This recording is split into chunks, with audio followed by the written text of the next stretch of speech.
बिस्मिल्लाहिर्रहमानिर्रहीम।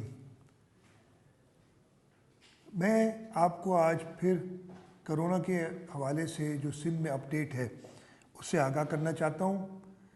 कल तक जैसे मैंने आपको बताया था 8,931 टेस्ट किए थे।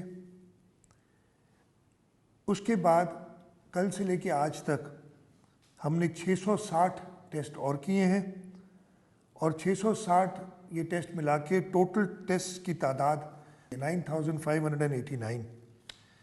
कल तक टोटल जो नए केसेस थे वो 881 थे। उसके बाद कल से लेके आज तक 51 केसेस ऐड हो गए हैं। तो सूबा सिंध में 26 फरवरी से लेके आज तक 932 कोरोना के केस हुए हैं। आज कुछ अच्छी खबर भी है। कल हमने जो 124 ज़ायरीन थे जो सक्खर में थे उनका हमने रीटेस्ट किया था, यानी वो एक बार नेगेटिव आ चुके थे पहले। इनको क्योर करने के लिए, इनको ये डिटर्मिन करने के लिए कि ठीक हो गए, हमें 2 टेस्ट करने पड़ते हैं। कल उन 124 का दूसरा टेस्ट हुआ और वो सब के सब नेगेटिव हुए। उसके अलावा 6 और लोग जिनका हमने दूसरी बार टेस्ट किया था वो भी नेगेटिव हुए। तो कल की तारीख में यानी पिछले 24 घंटों में 130 लोग रिकवर कर गए कोरोना से। टोटल कोरोना से रिकवर करने वाले हमारे पेशेंट्स 253 हैं, 253। और ये जो टोटल अभी तक इन्फेक्ट हुए हैं उनका 27.2% है। इन रिकवर होने पेशेंट्स में 183 वो पेशेंट्स हैं जो ईरान से पिलग्रिम्स आए थे, जो हमारे पास सक्खर में क्वारंटीन में थे और आइसोलेशन सेंटर्स में थे। और उसके अलावा 70 और पेशेंट्स क्योर हुए हैं। जो एक तकलीफ़ दह बात और एक अफसरदा बात यह है कि पिछले 24 घंटों में 2 और लोग अपनी ज़िंदगी खो चुके हैं इस वायरस की बदौलत। तो ये टोटल तादाद उन लोगों की जिन्होंने अपनी ज़िंदगी खोई है वो 17 हो गई है। इस वक्त हमारे पास 662 पेशेंट्स हैं अंडर केयर। हम हर डिस्ट्रिक्ट में आइसोलेशन सेंटर्स बना रहे हैं। कराची में उसकी तादाद सबसे ज़्यादा होगी, लेकिन हर डिस्ट्रिक्ट में एक आइसोलेशन सेंटर होगा।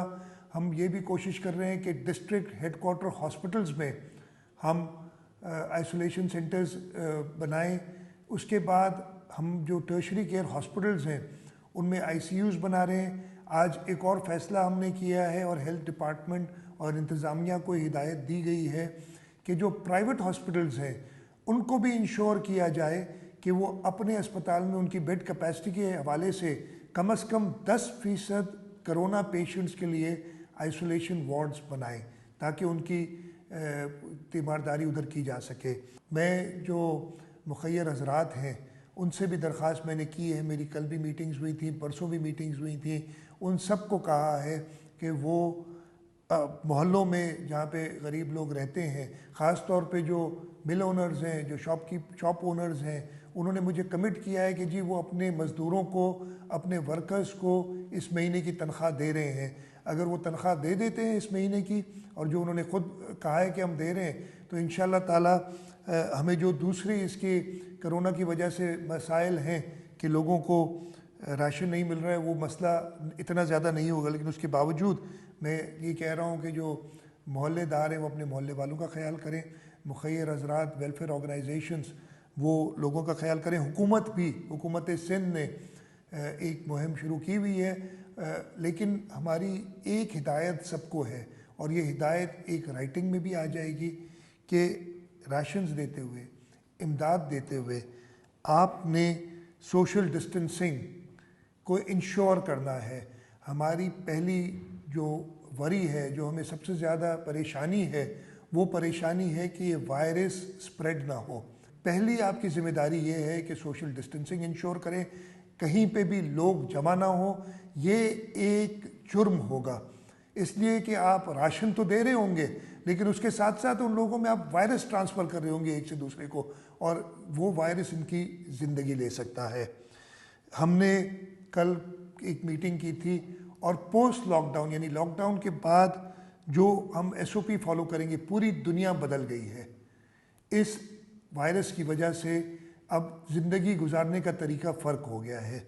इस फ़र्क तरीके में हम नए एसओपीज़ बनाएंगे हर इदारे के लिए, हर सेक्टर के लिए, दुकानों के लिए, इंडस्ट्रीज़ के लिए, मसाजिद के लिए। हम एक नया एसओपी बनाएंगे जिसके तहत उन लोगों को पोस्ट लॉकडाउन अपना काम करना पड़ेगा, और ऐसा ही एसओपी हम हर इंडिविजुअल, हर फर्द के लिए बनाएंगे ताकि वो समझ सके कि इस वबा से जब तक इसका हल नहीं हो जाता, इसका वायरस नहीं आ जाता, इसकी दवाई नहीं मिल जाती, तब तक वो दवाई आपके हाथ में है, और दवाई वो सिर्फ यही है कि आप घरों पे रहें। ख़ास तौर पे बुज़ुर्ग हजरात और छोटे बच्चे इनके करीब ना जाएं। आपसे एक और रिक्वेस्ट, आपको हुकूमत के डिफरेंट लेवल पे, ख़ास तौर पे वो लोग जिनको पॉजिटिव आ जाता है, वो आइसोलेशन सेंटर्स में हैं, उनको इंतज़ामिया भी फ़ोन करती है, उनको सेहत खाते डिपार्टमेंट से भी फ़ोन आते हैं। आप उनके साथ कोऑपरेट करें और जो इन्फॉर्मेशन वो चाहते हैं, चाहे आपको दिन में अलग अलग जगह से कॉल्स आएँ, आप कोऑपरेट करें ताकि आप जो इन्फॉर्मेशन देंगे उसी इन्फॉर्मेशन से हम आपकी मदद कर सकेंगे। हमने एक सिस्टम ऐसा बनाया हुआ है कि जिनको ज़्यादा ज़रूरत है हम ये डिटर्मिन करते हैं, उनके पास पहली हमारी टीम्स पहुंचती हैं।